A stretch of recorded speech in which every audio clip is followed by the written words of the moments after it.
Welcome to Carol's Books and Story Time. The story I've got for you today is Maui and his granny's magic jawbone. It comes from New Zealand. Now in New Zealand, the native people there are called Maoris, so this is a Maori story.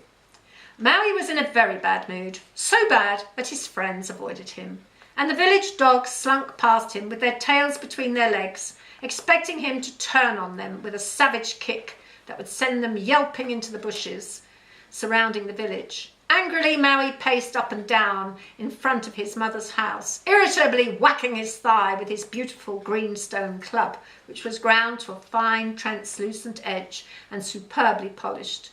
It was a very deadly weapon and fit for the greatest of warriors, but Maui took no pride in it whatsoever. He felt like throwing it away like a discarded toy. What had caused his bad mood, nobody knew. Only his mother, who was the wisest woman in the village, had her suspicions as to what was wrong with her son. But she just sighed and said nothing and went on with her task of weaving beautiful baskets. As he walked up and down in front of his mother's house, Maui decided that on top of all his magic spells and incantations, what he needed most of all was a magic weapon, one so full of magic that he could keep at bay all the evil spirits and demons that lurked in the bush, forest and the fishing places, making a hunter's life very difficult indeed. Whilst he was pacing up and down and muttering angrily under his breath, Maui noticed two women, his mother's servants, leaving the village by a path that very few people used. They were carrying baskets full of food that let off steam in the cool morning air. Maui thought no more about it until later that day he saw the two women coming back without the baskets. The next day the same thing happened again, and the next. Each time the women left with new baskets full of hot steaming food and came back empty-handed. Maui was curious to know what had happened to the food, so he went up to the women and asked, "Who are you taking the food to each morning? And I never see you bringing back an empty basket. Why?" The two servant girls looked at each other and said nothing. "Answer me! Don't stand there looking at each other. Answer me! I demand an answer," shouted Maui, going purple with rage.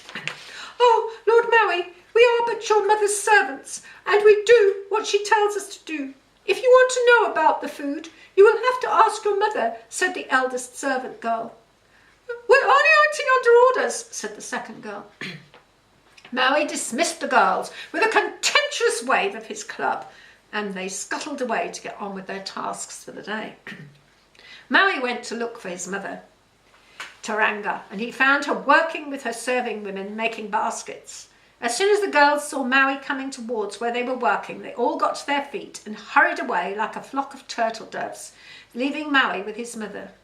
"I have been expecting you, my son," said Taranga quietly. "Come and sit beside me and tell me what's troubling you, my dearly beloved boy." Maui sat down on the mat next to his mother. "Mother, I have to know why your servant girls take food down the little used path every morning." "Son, it's time for you to know my secret. The girls take the food to Marahangawai." "Who on earth is she?" asked Maui. "She's your blind grandmother. As long as she's fed, she's contented and doesn't cause us any trouble. But if we forget to feed her, she'll go crazy with hunger. The servant girls you spoke to have a sacred duty to keep her fed. If they forget to feed her just once, then they will have to pay with their lives. They'll be thrown to the old woman and she will eat them whilst they're still alive." Maui shuddered. He didn't like the sound of the old woman, and finally he asked, "Where is the old woman to be found?"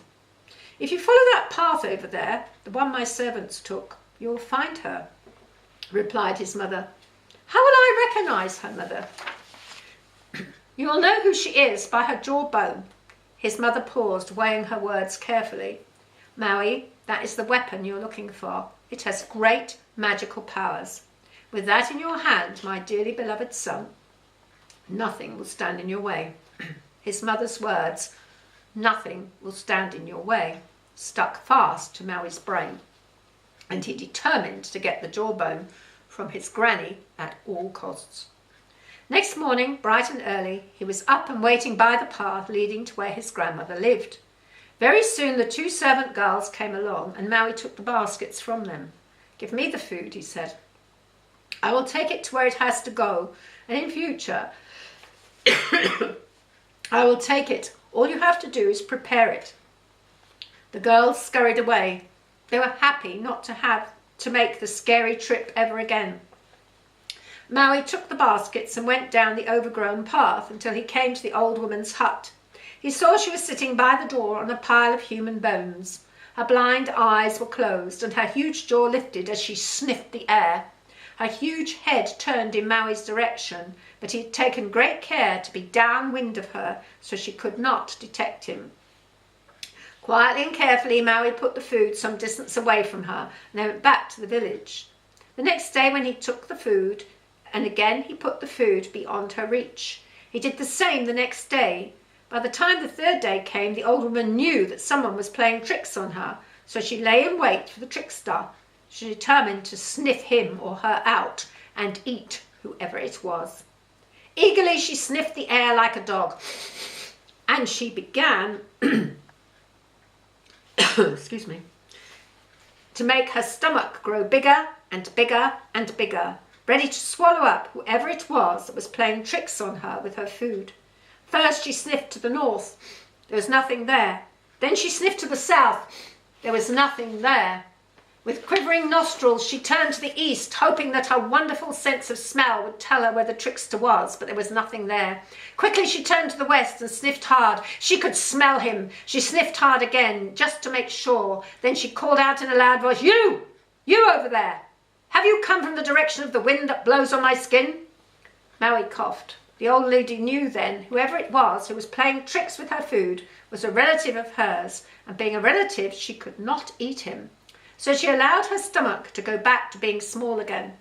If Maui had not come from the west, she would have known that he was not a relative and would have swallowed him whole at once.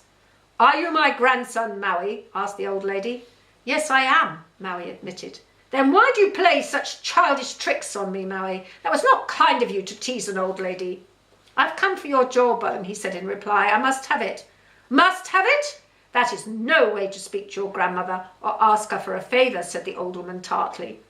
"Please, grandmother, may I have your jawbone? And sorry for being rude," said Maui.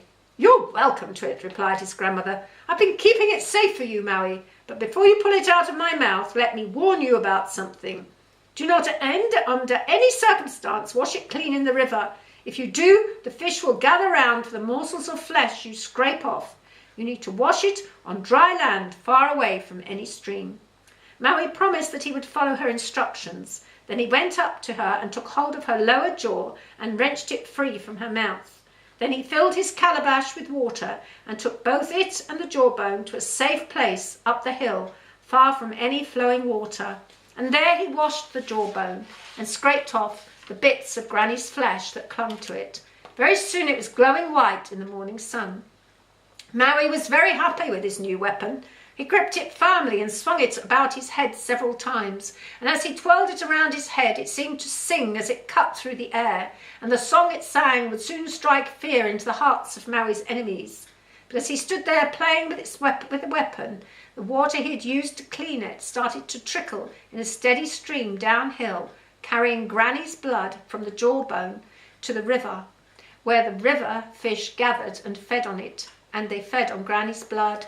Their scales turned to a beautiful red colour, and to this day the Maori people call these fish kokupo.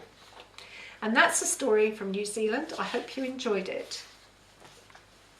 Bye.